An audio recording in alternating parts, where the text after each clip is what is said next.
So they drove me into Malabo and dropped me off, and I was like confronted by this sort of imagery, and it's really hard to get your head around to begin with and start to take photographs in areas like this.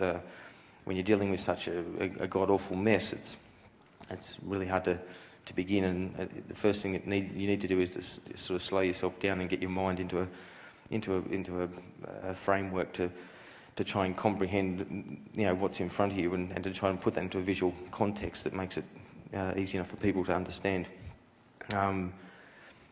So they took us around they escorted us around the town and for a while, and then at some point I said, look, I've got to get off this circus and put myself on the ground, and I said, where are you going? I said, well, I don't know yet, but I'll work it out. But that was a New Year's Eve, and that night I stayed in a mosque.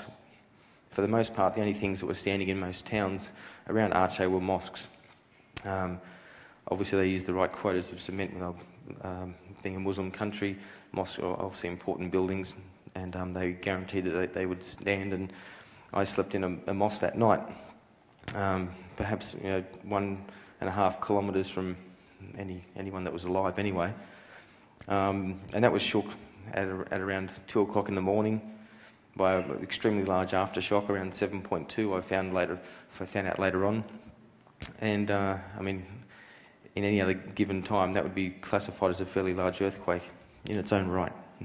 What was going through my mind at that point was, a friend of mine had told me, if you feel a large aftershock, run for it. Get to the hills. And I'm thinking, where was I going to run? I'd have to run through 2 kilometres of rubble and death to make it anywhere. And at 2 o'clock in the morning, when there was no lights, it was an impossible task.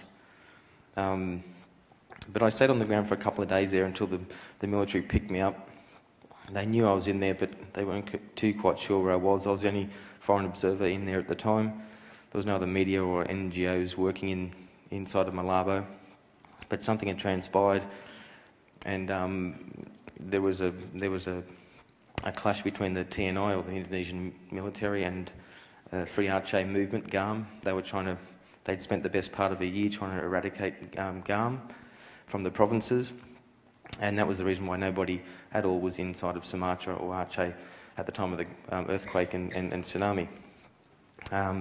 They picked me up and put me into house detention for a day, and to my surprise, I wasn't quite sure what they were going to do with me, given I was the only person there, but in the end I ended up being a counsellor for most of the TNI in the military compound. Most of the TNI in Malabo had suffered massive casualties themselves. They lost 1,000 troops from the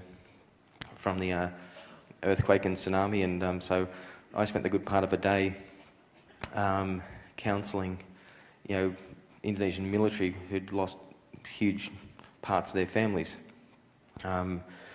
Some people had lost up to, one woman I'd interviewed there, she'd lost 57 members of her family. An extraordinary amount of people to lose in an hour.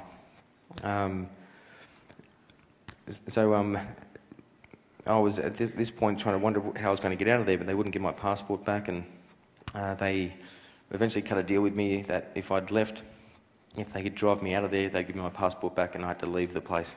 So that was a deal, and I said I'd been there for a couple of days and that was fine. And I made a choice to get out of there, but the streets were pretty much, at this point, this was 4 days after the actual tsunami, and nobody had, even body collection at that point had even begun. People were still trying to make sense of this situation themselves.